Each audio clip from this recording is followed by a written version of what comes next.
Question की शुरुआत हम करेंगे। सबसे पहले मैं चाहती हूँ कि एक बार आप क्वेश्चन समझो। देखो क्वेश्चन क्या कह रहा है, आपसे कह रहा है कि दो पर्सन है जिनका नाम है ए और बी। ये जो है वो काम करते हैं कैसे, 45 और 40 डेज के अंदर। मतलब ए करता है 45 दिन में और बी करती है 40 दिन के अंदर। उन्होंने साथ में काम करना शुरू किया। फिर कुछ दिनों बाद ए जो है उसने काम को छोड़ दिया। छोड़ने के बाद में जो काम था वो बी ने 23 दिन में खत्म किया। तो आपको ये बता रहा है कि ए जो है उसने कितने दिनों बाद काम को छोड़ा था। अक्सर जब ये सवाल एग्जाम में आता है तो स्टूडेंट्स थोड़े से कंफ्यूज होते हैं और आउट ऑफ द बॉक्स सोच सोच के पता नहीं क्या out of the box answer करे आते हैं। बहुत ही आसान, सिंपल और प्यारी सी भाषा में मैं आप लोगों को मैथमेटिक्स का सबसे पहला ट्रिक सिखाने जा रही हूँ। एक तो जब भी आप मैथ्स का या फिर आप सभी लोग रीजनिंग का, या मैं यूं कहती हूं कि कभी भी कोई भी न्यूमेरिकल टाइप का क्वेश्चन आप करें तो थोड़ा सा अंदर का एमएफ हुसैन जगाने की जरूरत है। क्या कह रहे हैं, थोड़े से अंदर का एमएफ हुसैन जगाने की जरूरत है। हमें यहाँ पर जो जो लिखा हुआ है उसका पिक्चर बनाना है, उसका डायग्राम बनाना है। चाहे आप फिजिक्स के, चाहे केमिस्ट्री के, चाहे आप लोग दुनिया जहान में कहीं भी जो न्यूमेरिकल आते हो, किसी के भी न्यूमेरिकल करते हो, अगर आप उस न्यूमेरिकल को पिक्चर में ड्रॉ कर सकते हो तो मेरे हिसाब से वो न्यूमेरिकल आपसे हो जाएगा। आपको आपके ब्रेन को वो न्यूमेरिकल समझाना है, प्रश्न आपके दिमाग को समझाना है। दिमाग बहुत ही बुद्धू सा प्यारा सा प्राणी है, उसको कुछ नहीं पता है। जो इनपुट आप उसको दोगे वही आउटपुट वो आपको देगा। तो आप उसे ऐसा इनपुट दीजिए, ऐसे समझाइए। जैसे मैं अभी आपको समझाऊंगी तो मैं आपको डायग्राम ड्रॉ करके समझाऊंगी तो आपको शायद बेहतर समझ में आएगा। ऐसा इसलिए है क्योंकि हमारे दिमाग की एक लिमिटेशन होती है। हमारे दिमाग को इमेजेस, पिक्चर्स, ये सारी चीजें ज्यादा याद होती है, ज्यादा अट्रैक्ट करती है क्योंकि ज्यादा सेंसेस वहां पर लगते हैं। तो बस वही चीज यहाँ पर आपको लगानी है, आपको डायग्राम यहाँ पर ड्रॉ करना है। तो सभी लोग मेरे साथ में समझेंगे कि इसका डायग्राम कैसे ड्रॉ किया जा सकता है। ध्यान से देखिएगा, आपके पास में इमेजिन करिएगा कि ये हमारा स्टार्टिंग दिन था जब हमने काम करना शुरू किया। हम एक नंबर लाइन बना रहे हैं। इस नंबर लाइन में हम बता रहे हैं कि मैम ये पूरे टोटल काम है। इमेजिन करिएगा कि हमारे पास में जो है वो चेयर बनाने का काम था। भाई क्या बनाने का, कुर्सी बनाने का काम, चेयर बनाने का काम था। ये चेयर बनाने के लिए हमको क्या लगा था, हमको इतना समय लगा था। ये पूरा टोटल चेयर कितनी बनानी है और कितना समय लगा है वो वाला काम है। आपसे ये कह रहा है कि ए ने और बी ने दोनों ने साथ में काम करना शुरू किया। ऐसा ही क्वेश्चन कह रहा है। हाँ जी मैम, दोनों ने साथ में काम करना जो है वो शुरू किया। फिर कुछ दिन बाद जो ए था उसने काम को छोड़ दिया। कौन चला गया, ए चला गया, ए की मम्मी ने बुला लिया। यानी बचे हुए काम को बी ने खत्म किया कितने दिन में, 23 दिन में। क्या यही क्वेश्चन बोल रहा है? यस, ऑब्वियसली यही क्वेश्चन बोल रहा है कि ए और बी ने साथ में काम करना शुरू किया। बी जो है उसको अकेले छोड़ के मम्मी के पास चला गया और बचे हुए 23 दिन का काम अकेले बी ने खत्म किया। आपके पास में ये टोटल टाइम है या ये टोटल वर्क जो आपको करना था, टोटल जितनी चेयर आपको बनानी थी, आखिरी के 23 दिन में बची हुई सारी चेयर्स अकेले किसने बनाई? अकेले बनाई बी ने।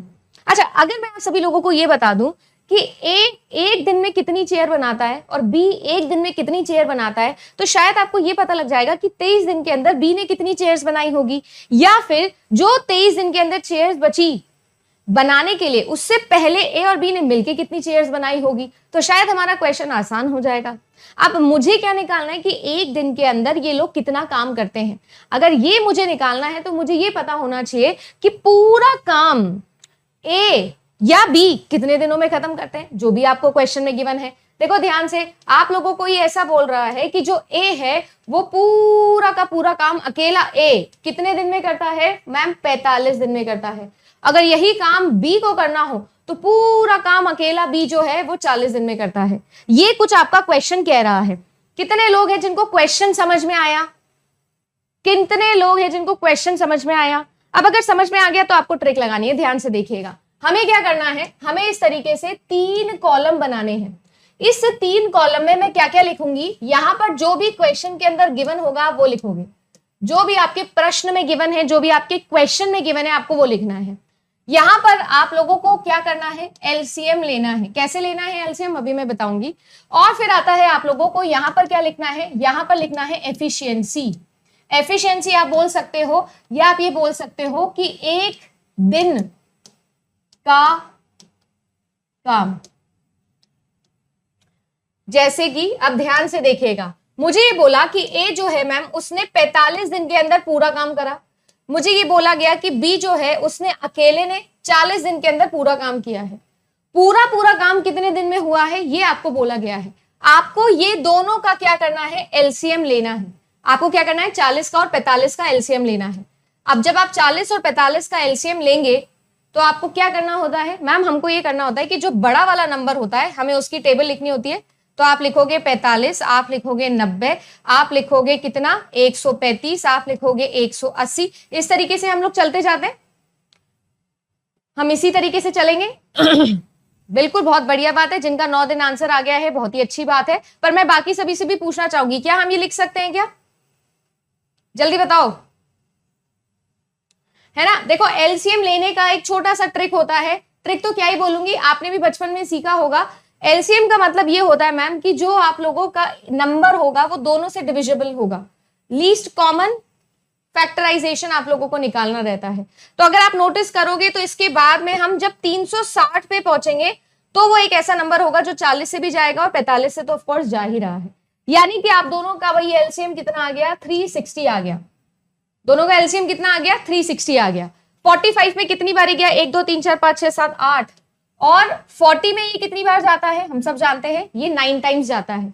मैंने एफिशिएंसी कैसे निकाली है, एफिशिएंसी यानी कि एक दिन का कार्य मैंने निकाला है, एलसीएम को 45 से डिवाइड किया, एलसीएम को 40 से डिवाइड किया। अब मैं आपको अगर ऐसा बोलूं कि मुझे टोटल चेयर ये कितनी है, टोटल वर्क मुझे 360 चेयर्स बनानी थी। टोटल 360 चेयर्स बनाई गई 45 दिन में। तो एक दिन में कितनी चेयर बनाई होगी, 360 डिवाइडेड बाय 45, यानी मैम कितनी बनाई, 8 चेयर। एक दिन के अंदर ए जो है वो 8 चेयर बनाता है, 45 दिन में पूरी 360 अकेले बना सकता है। ऐसे ही एक दिन के अंदर जो आपका बी है वो 9 चेयर बनाता है, तो 40 दिन के अंदर बी पूरी 360 चेयर्स बना देगा। ये मैंने निकालना सीख लिया है। आपको हर बार यही सिस्टम लगाना है, एवरी टाइम आपको यही सिस्टम लगाना है। क्या बोला मैंने? अब नोटिस करिएगा, मैं ये पूछूं कि आप लोगों का एक दिन का टोटल काम कितना है, तो आप दोनों को ऐड कर दीजिए। टोटल काम एक दिन का है 17। ये क्या है, 17 चेयर्स इन 1 डे। ये दोनों चेयर्स ए और बी वाली निकाली है मैंने। अकेला ए इतनी बनाता है एक दिन में, अकेला बी इतनी बनाता है। यानी कि अगर मैं ए और बी तुम दोनों को साथ में काम करने लगा दूं तो एक दिन के अंदर 17 चेयर्स बन जाएगी मैम। कितनी बन जाएगी, 17 चेयर्स। क्वेश्चन पे चलिएगा, यहां पर ए और बी ने साथ में काम करना किया था शुरू, और इन्होंने मैम 17 चेयर्स एक दिन में बनाई होंगी, फिर दूसरे दिन में 34, ऐसे करके ये चेयर्स बना रहे होंगे। हमारे पास में प्रॉब्लम ये है कि हमको ये नहीं पता कि ए और बी ने साथ में कितने दिन काम किया, पर हमको ये पता है कि बी ने अकेले ने कितना काम किया है। तो आपसे ये बोला जा रहा है कि जो बी है वो एक दिन के अंदर बनाता है 9 चेयर। तो अगर मैं बी को 23 दिन काम करवाऊं तो वो कितनी चेयर्स बना देगा मैम, वो बना देगा 23 मल्टीप्लाई बाय 9 चेयर्स।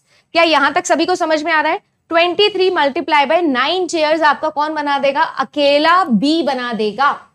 तो अगर मैं आपसे बोलूं तो ये कितना आ जाएगा, 23 9 से कितना होता है, 207। मतलब कि आपको कितनी चेयर्स बनानी थी, 360। 207 चेयर्स तो अकेले बी ने बना दी है। तो अब आपके पास में कितनी चेयर्स बची है, बकाया कितनी चेयर्स है, बोलो भाई कितनी चेयर्स बची है? आपके पास में 3 हो गया, 5 हो गया, 1 हो गया, आपके पास 153 चेयर्स बची है। थोड़ा सा डायग्राम में वापस चलूं, यानी कुल मिला के आपने यहां से 207 चेयर्स बनाई थी।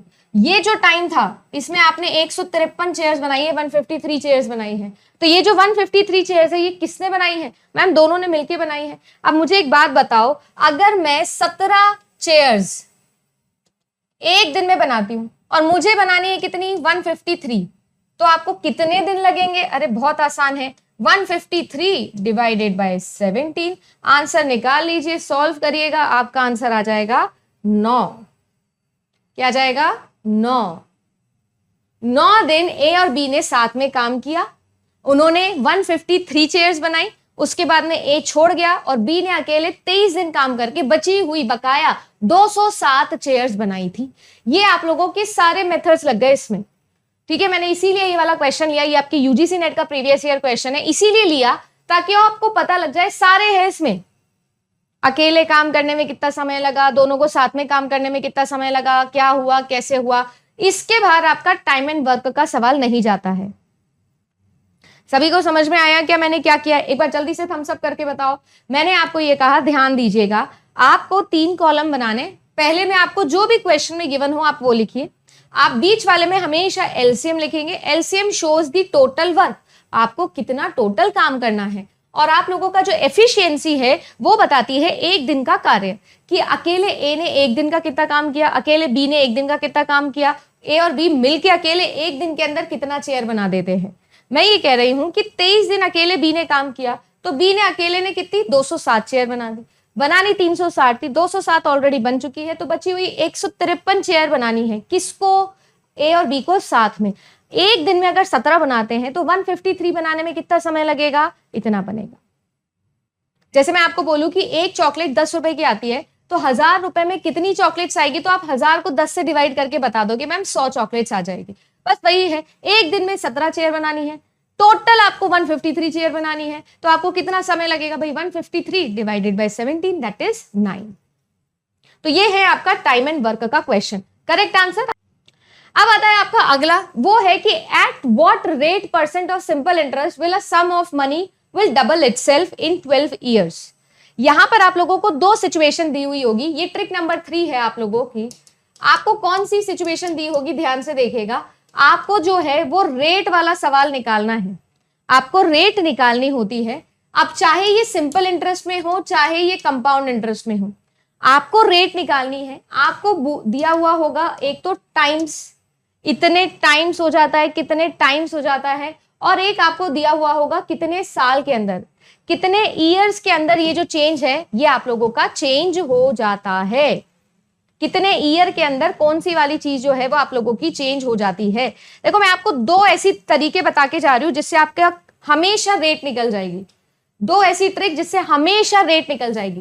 पहले सिंपल इंटरेस्ट के ऊपर बात करते हैं। जब भी आपको रेट निकालनी हो तो हमेशा याद रखिएगा n-1 आप लोगों का, n-1 जहां पर n आप लोगों का क्या है? टाइम्स है, डिवाइडेड बाय t यानी कि टोटल ईयर, मल्टीप्लाई बाय 100, क्योंकि रेट हमेशा परसेंटेज में निकलती है। ये फॉर्मूला आपको हमेशा लगाना है, हर बार आपको यही फॉर्मूला लगाना है। क्या बोला है मैंने? ध्यान से देखिएगा, n-1 divided by t multiply by 100। जैसे कि यहां पर इस क्वेश्चन के अंदर मैं इस फॉर्मूले को लगा के देखूं, आपसे ये कह रहा है कि कितना हो रहा है? डबल हो रहा है, तो 2 बारी हो रहा है, तो 2 - n डिवाइडेड बाय कितने साल में हो रहा है? 12 साल में हो रहा है, मल्टीप्लाई बाय आपको 100 करना है।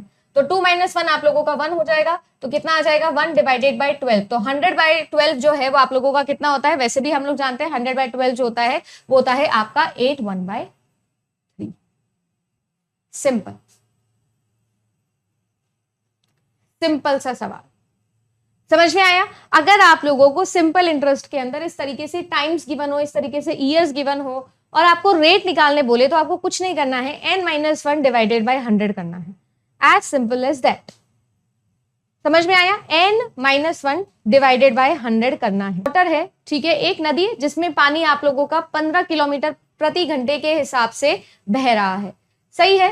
तो रिवर की जो स्पीड है, क्वेश्चन को दोबारा समझेंगे, आपका जो रिवर है उसकी जो स्पीड है वो आपको गिवन है 15 किलोमीटर पर आवर। एक आदमी है जो अपनी बोट लेके चल रहा है, और जो बोट की स्पीड है, जो आपकी स्पीड है ऑफ बोट, वो भी आपको गिवन है कितनी? वो आपको गिवन है 25 किलोमीटर पर आवर। ये भी गिवन है मैम। आपको कहता है कि 7 घंटे लगते हैं एक डिस्टेंस में अपस्ट्रीम और रिटर्न करने के अंदर डाउनस्ट्रीम।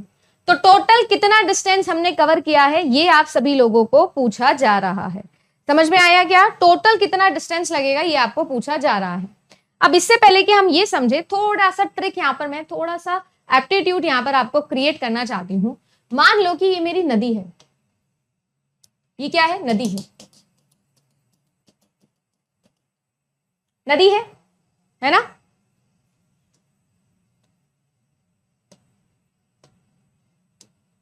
अब इस नदी के अंदर क्या हो रहा है मैम? इस नदी के अंदर जो है वो हम लोग चला रहे हैं एक बोट। क्या कर रहे हैं? हम चला रहे हैं एक बोट। इमेजिन करिएगा कि हमारे पास में जो है वो इस तरीके से एक बोट चल रही है, ठीक है ना? और बोट के अंदर जो है वो एक आदमी है हमारे पास में, जो कि मस्त घूम रहे हैं, टाइम पास कर रहे हैं। अब सीन ऐसा है कि देखो, ये जो नदी है ये इस तरीके से बह रही है, तो आपकी जो नदी है उसकी भी अपनी एक स्पीड होती है, और जो नदी होती है उसकी अपनी एक दिशा भी होती है। साथ ही साथ आपका जो बोट चल रहा है उस बोट की भी क्या होगी, उस बोट की भी अपनी खुद की एक स्पीड होगी। आप कभी ढलान पे गए हो? ढलान पे, जब आप ढलान पे जाते हो और आप जब उतर रहे होते हो, या सीढ़ियां जब हम उतर रहे होते हो तो हमारी स्पीड तेज होती है, जब हम चढ़ाई कर रहे होते हैं तो हमारी स्पीड धीरे होती है। क्यों? अगेंस्ट दी फ्लो आप जाते हो, और जब ढलान में नीचे उतरते हो तो आप विद द फ्लो जाते हो। तो जाहिर सी बात है, अगर मैं आपको बोलूं कि जो आपका स्पीड है स्ट्रीम का, स्पीड जो है वो स्ट्रीम का यानी कि नदी का, रिवर का जो स्पीड है, और आपके पास में जो स्पीड है बोट का, अगर ये दोनों एक ही डायरेक्शन में हैं, दोनों की दोनों एक ही डायरेक्शन में जा रही हैं, तो ये हमेशा ऐड होंगी। और अगर स्पीड ऑफ स्ट्रीम ये है और बोट इस दिशा में जा रही है यानी चढ़ाई कर रही है, तो ये क्या होगी मैम? तब ये माइनस होगी। अगर मुझे एवरेज स्पीड निकालनी है तो, यानी कि आपके पास में एक होता है अप स्ट्रीम और एक हमारे पास में होता है डाउन स्ट्रीम। तो अप स्ट्रीम मतलब चढ़ाई, डाउन स्ट्रीम मतलब जब आप उतर रहे हैं तब। अब इस क्वेश्चन के अंदर आप लोगों को देखना है कि अगर आपको अप स्ट्रीम निकालना है, अप स्ट्रीम के अंदर आपकी जो भी स्पीड होगी, किसकी? जो भी आपकी स्पीड होगी, इमेजिन करिएगा बोट की, जो पानी है ना, आप उसमें से क्या करोगे? माइनस करोगे आपकी स्पीड ऑफ स्ट्रीम, ठीक है। और उसी तरीके से अगर डाउन स्ट्रीम में जा रहे हैं तो स्पीड ऑफ बोट ऐड होगी स्पीड ऑफ स्ट्रीम से। बस अगर ये कॉन्सेप्ट आपको समझ में आ गया तो मुझे नहीं लगता कि आपको कभी इस क्वेश्चन में कोई प्रॉब्लम होगी।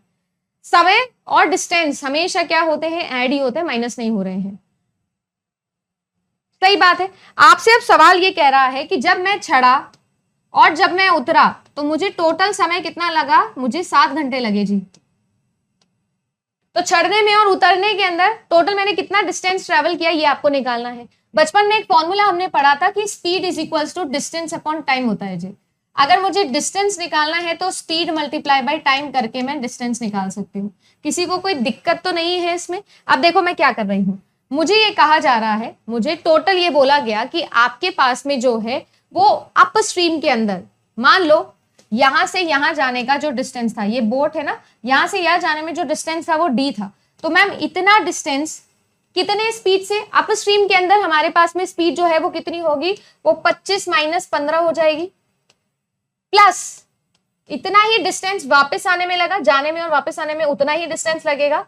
इतना डिस्टेंस नीचे आने में यानी कि 25 प्लस 15, क्योंकि इस बार स्पीड ऐड हो जाएगी, इसमें मुझे जितना टोटल समय लगा वो कितना लगा? 7 घंटे लगा।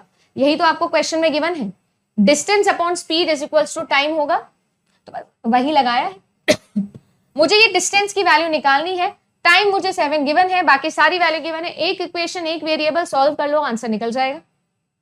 कुछ ही नहीं करना है। आपके पास में ये कितना आ जाएगा? 25 माइनस 10, 25 प्लस आप लोगों के पास में 15 हो गया तो कितना आ जाएगा? 40। अब बस यहां पर एलसीएम ले लो, तो 40 आपका एलसीएम आ जाएगा, तो आपके पास में आ जाएगा 4d plus d divided by 40 multiply by 7। तो आपको जो है वो 40 को इधर ले जाना है, तो 40 मल्टीप्लाई बाय 7, तो आपके पास में 5d मल्टीप्लाई बाय 40 इंटू 7, ये आप लोगों को गया 8 बारी 7 8 जा आपके पास में 56। डिस्टेंस अगर आपका हो गया 56, तो आपको बोल रहा था टोटल डिस्टेंस, तो भाई यहां से यहां जाने में अगर 56 किलोमीटर गए तो वहां से वहां आने में भी तो 56 किलोमीटर, यानी टोटल 112 किलोमीटर आप क्या गए? टोटल 112 किलोमीटर आप चले, टोटल 112 किलोमीटर आप चले। अगर आपके अपस्ट्रीम और डाउनस्ट्रीम का क्वेश्चन आता है तो इस प्रकार से आप कर लीजिए। बस आपको इतना लगाना है, बचपन का फॉर्मूला है speed is equals to distance upon time, या time is equals to distance upon speed.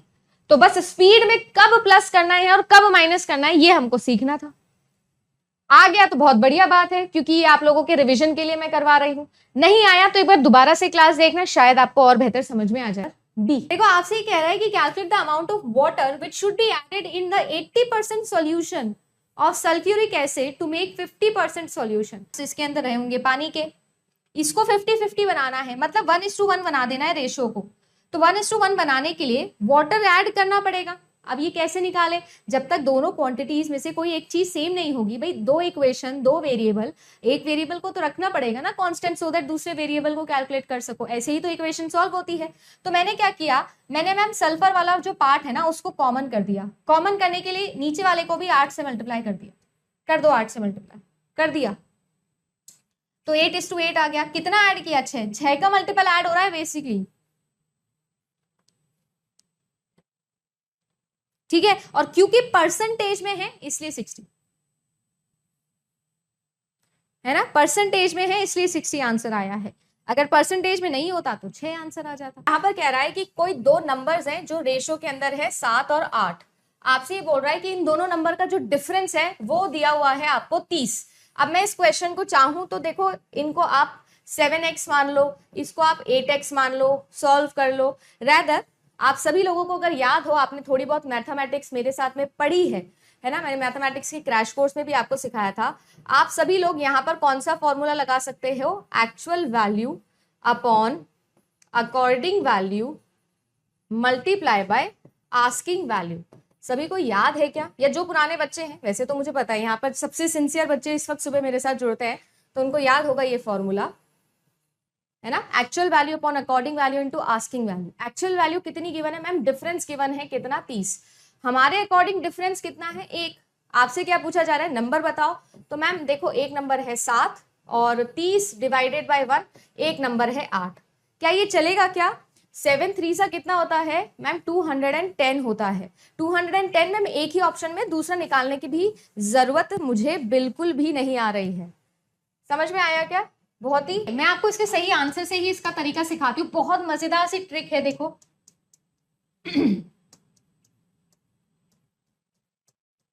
छोटे से बड़े में लगाना है। देखो ध्यान से, आपको करना क्या होता है इस क्वेश्चन के अंदर, सबसे पहली बात तो आपको इन दोनों का डिफरेंस, न्यूमरेटर और डिनोमिनेटर का डिफरेंस निकालना है। दोनों का डिफरेंस 4 आएगा, दोनों का डिफरेंस 6 आएगा, दोनों का डिफरेंस कितना आने वाला है, 22 आने वाला है, और इन दोनों का डिफरेंस आने वाला है 8।